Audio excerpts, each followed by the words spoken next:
This story follows a man whose dream apartment turns into a terrifying trap of secrets, greed, and survival. Subscribe now for the full breakdown of how his dream becomes a nightmare. The story begins with a normal 9-to-5 worker who, like anyone else, dreamed of getting rich fast. It was 2020 and property prices were skyrocketing. Inspired, he hatched a plan: sell his home, take a loan, and buy a high-end apartment, paying off the rest with his salary. He'd live there until it was fully paid and then rent it out for a fortune, covering expenses while building a valuable asset worth 1.1 billion yen.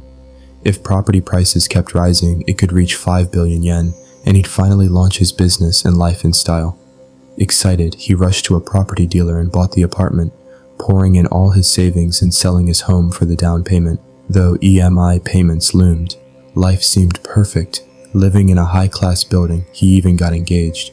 But then COVID hit, businesses crashed, property values fell, and by 2024, his apartment was worth only 800 million yen, leaving him struggling to pay EMIs. His salary vanished into payments. He worked as a delivery boy, split one meal into 3, avoided running fans or lights, sometimes charged devices secretly at the office, and even stole food. The dream turned into a nightmare. His engagement broke, and hardships consumed him. The situation got even worse when constant construction noises plagued his apartment, making him feel they were coming from the unit above.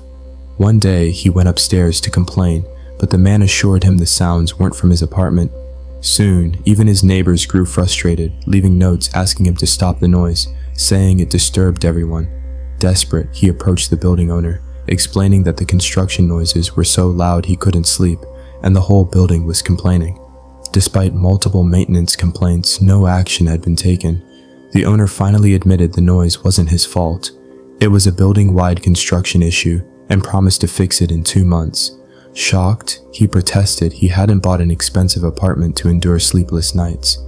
Then she handed him an envelope full of money, insisting it would only take 2 months, and seeing the cash, he fell silent, relieved. He first spent it on a hearty meal, then went to work the next day with a fresh mind. A friend warned him he'd wasted his money on one building and suggested investing in crypto instead. Though he had no funds, he arranged 85 million yen, invested, and within minutes, his profits started rolling in, finally bringing happiness back into his life. For 4 days, he didn't go to the office, glued to his phone and laptop, obsessively tracking his crypto profits. His friend had warned him to wait 6 days, and the anticipation made him overly excited, even strangely happy, which neighbors misread as him intentionally making noise to annoy them. Fed up, they filed a police complaint. Terrified, he tried to explain that the sounds weren't coming from him, and even offered to let the police inspect his apartment. The building owner arrived, insisting the noises weren't his fault, but society members refused to listen, forcing a search. To his shock, the police discovered a secret room in his apartment. He had no idea it existed, where a phone connected to a massive speaker had been blasting noise throughout the building for years. Furious and bewildered, he was arrested. 2 days later, he needed to access his crypto account, so he faked a trip to the restroom, seized a police office, and tried to close his trades. Despite electric shocks from a taser and police pulling him away, he tried to save his investment, but the computer was shut down and he collapsed. When he regained consciousness, he learned the noise wasn't his doing. But by then, his life had been shattered once again. The girl who kept posting notes on his door? Her husband was behind it all. When he returned home, his apartment had been completely ransacked, broken, humiliated, and with nothing left. No job, no respect, not even the apartment he had fought so hard to get. He felt life was meaningless. He started writing a suicide note, but then he thought of his mother and decided to live for her, to fight through these challenges. His phone was broken from the earlier police struggle, but then he noticed another phone in his apartment, the same one that had been blasting noise across the building. He tried to unlock it, but didn't know the password. Tracking the Wi-Fi signals, he discovered they were coming from the apartment directly above, belonging to Jinhu, the man who had pushed for his arrest. He knocked and asked for the password, but Jinhu denied having Wi-Fi. Sensing foul play, he snuck inside, explored the apartment, and found an elaborate surveillance setup with pictures of every resident and data being collected, especially about the building owner. He realized Jinhu had been generating the noise all along, framing him. Before leaving, he documented everything with photos as evidence, just as Jinhoo returned. With no other option to save himself, he hid in a cabin, waiting for nightfall until Jinhoo stopped making noise. Rage boiled inside him. He wanted to kill Jinhoo. But before he could act, the doorbell rang. He hid under the bed again and saw the same woman who had been posting notes on his door, now terrified and trying to protect Jinhoo by sending her own husband to jail. She declared she wouldn't help Jinhoo anymore, but he bribed her with money, ignoring her feelings, which made her so angry that she began smashing all the cassettes in Jinhoo's room. Furious, Jinhoo grabbed a hammer and killed her, and the protagonist watched the entire murder unfold. Immediately, Jinhoo received a call and left, giving him a chance to escape, but Jinhoo was already waiting at his apartment door. Calmly, Jinhoo admitted he had known he was there all along. Terrified, the protagonist demanded answers. Why frame him? Why create all this chaos? Jinhoo revealed he was a journalist seeking the perfect story, a man who sold his home, poured his salary into an apartment, and got falsely accused. By orchestrating all this, Jinhoo planned to write and sell the story to news channels for profit, further devaluing the building and hitting its owner the hardest, exposing the full extent of the corruption he had uncovered. As apartment prices began to fall, Jinhoo admitted he suffered huge losses too. Strange noises had always come from the walls, but they were never loud enough to complain about, so he set up the sound system to disturb people, trigger complaints, and accelerate the collapse.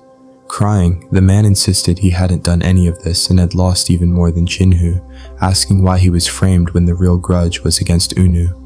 Jinhoo replied that revenge alone wasn't enough. He needed a powerful story to become famous, and no story was better than his. But now, he said, the man was no longer useful and attacked him. Begging for his life, he proposed a plan to destroy Eunwoo and save his home. Jinhoo hesitated, but the man revealed he'd witnessed Jinhoo murder the woman and could report him. Yet he wouldn't. To earn trust, he even offered to help dispose of the body. Cautiously agreeing, Jinhoo warned him against betrayal. Together, they stormed Eunwoo's penthouse. Jinhoo exposed her past. As a corrupt former lawyer who hid construction flaws, suppressed news reports, and sold apartments at double prices, vowing revenge for ruining him. Eunwoo says she has no idea where the account books are and that her husband handled everything. Enraged, Jinhoo drags her injured husband outside and forces him to open the locker, but no account books are found. At that moment, the man stands before them, and Eunwoo recognizes him, begging forgiveness for betraying him. She promises him money, the apartment in his name, and freedom from all debt if he helps her now. He refuses, saying Jinhoo has already killed one woman and will kill them all. Eunwoo tells him not to worry, frees her hands, and sends him to the office to grab a gun for self-defense and to kill Jinhoo. He does, as told, and points the gun, but Jinhoo sees the betrayal, attacks him in fury, and the gun falls. Before Jinhoo can kill him, Eunwoo grabs the gun and fires, but it releases knockout gas instead. Jinhoo collapses. Knowing this, Eunwoo and her husband cover their noses. She orders her husband to kill Jinhoo. Despite being wounded, he does, dying moments later himself. As the man watches in shock, Eunwoo attacks him with a hockey stick, mocking poor people who dare challenge the elite.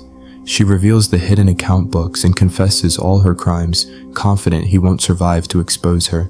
After confessing everything, Eunwoo raised her hockey stick to strike him, but Jinhoo suddenly grabbed her throat, revealing he hadn't really died. He had faked it to force her to reveal all her crimes.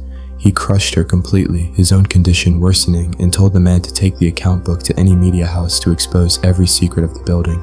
Standing up, he grabbed the book and discovered the page proving he had mortgaged his own apartment. Moving toward the kitchen, Jinhoo, confused, asked what he planned to do. Calmly, he said he would no longer dance to anyone's commands and threw both the account book and his debt evidence into the microwave. Activating the gas and turning it on, he escaped as the apartment exploded behind him, watching silently. With the penthouse destroyed, all evidence linking him to Jinhoo's crimes or debts vanished. Brilliantly, he handed the other collected evidence to the police, withholding details about the building to prevent scandal and protect its value. News soon reported the building was fine and prices soared again. Relieved, he returned to his apartment, still hearing faint construction noises, knowing the faults would never stop. But he didn't care. He only needed to sell the place and walk away, bringing his harrowing journey of resilience and survival to a quiet, unforgettable close. If this movie shocked you, hit like, subscribe for more movie breakdowns, and comment on your judgment about the moment when the hidden room and wall noises were finally revealed.